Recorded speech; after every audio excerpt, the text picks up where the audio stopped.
Di Amerika Serikat sendiri sudah mencapai 4.200.000. Di Brasil 2.300.000. Di India 1.400.000. Oleh sebab itu, hati-hati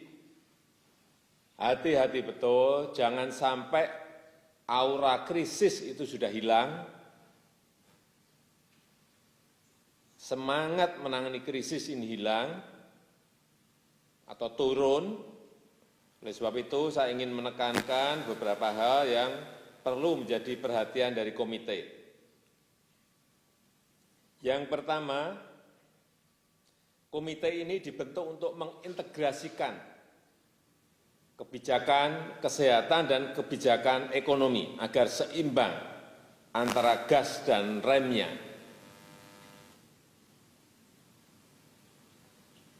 Dan penanganan kesehatan menjadi prioritas.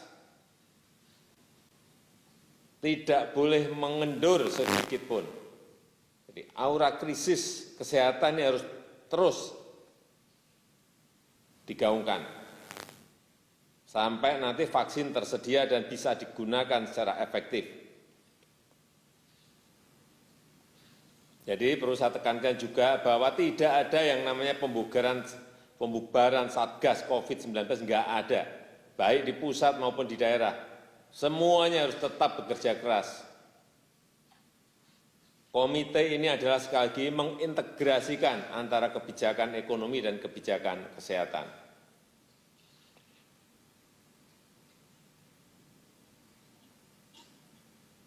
Yang kedua, di bidang kesehatan, saya ingatkan sekali lagi untuk memberikan perhatian, memberikan prioritas penanganan di 8 provinsi.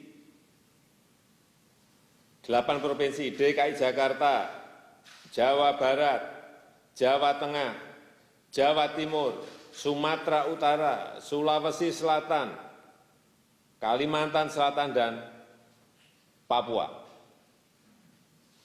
Karena 8 provinsi ini berkontribusi 74% kasus positif yang ada di Indonesia.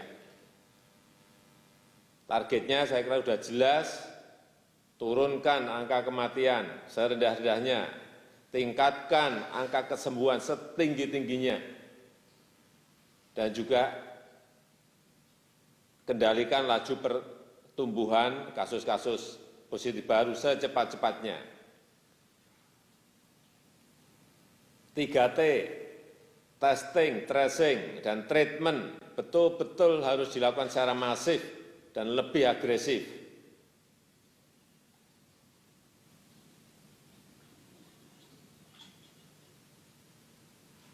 Dan di lapangan jika masih ditemui peralatan tes, mesin PCR, kemudian kapasitas lab, APD, dan juga peralatan rumah sakit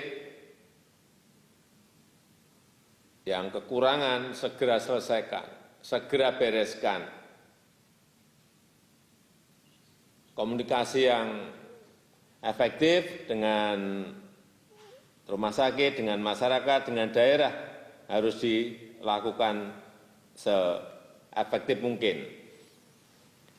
Yang ketiga, mengenai penyerapan stimulus penanganan COVID, ini masih belum optimal dan kecepatannya masih kurang.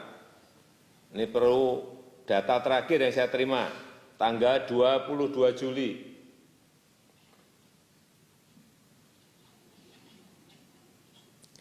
Dari total stimulus penanganan COVID, yaitu sebesar 695 triliun, yang terrealisasi baru 136 triliun, artinya baru 19%. Sekali lagi, baru 19%. Di perlindungan sosial 38%, di UMKM 25%, ini termasuk penempatan dana di Himbara 30 triliun, di Sektor kesehatan baru terrealisasi 7%, demikian juga di dukungan untuk sektoral dan pemerintah daerah juga baru terserap 6,5%. Insentif usaha 13%. Inilah yang harus segera diatasi oleh komite dengan melakukan langkah-langkah terobosan, bekerja lebih cepat, sehingga masalah yang tadi saya sampaikan, serapan anggaran yang belum optimal tadi betul-betul bisa diselesaikan.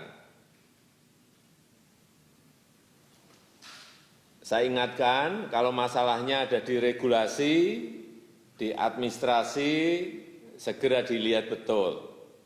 Kalau memang regulasi, ya revisi regulasi itu agar ada percepatan.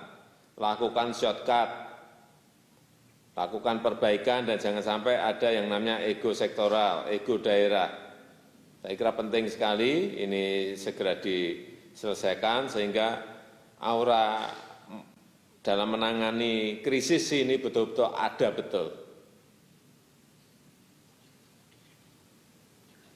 Saya ingin di setiap posko yang ada, baik di BNPB, di pusat, di daerah, di komite, itu kelihatan sangat sibuk, sana sini itu loh. Itu auranya krisis ada.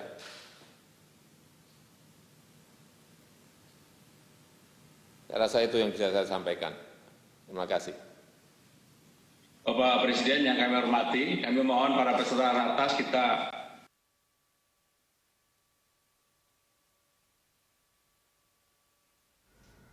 Ya, pemirsa, Anda menyaksikan Corporate Action. Demikian tadi kita lihat secara langsung arahan dari Presiden Jokowi mengenai tugas atau fungsi dari Komite Penanganan COVID-19 dan Pemulihan Ekonomi Nasional terkait penanganan serta perbaikan ekonomi di tengah pandemi.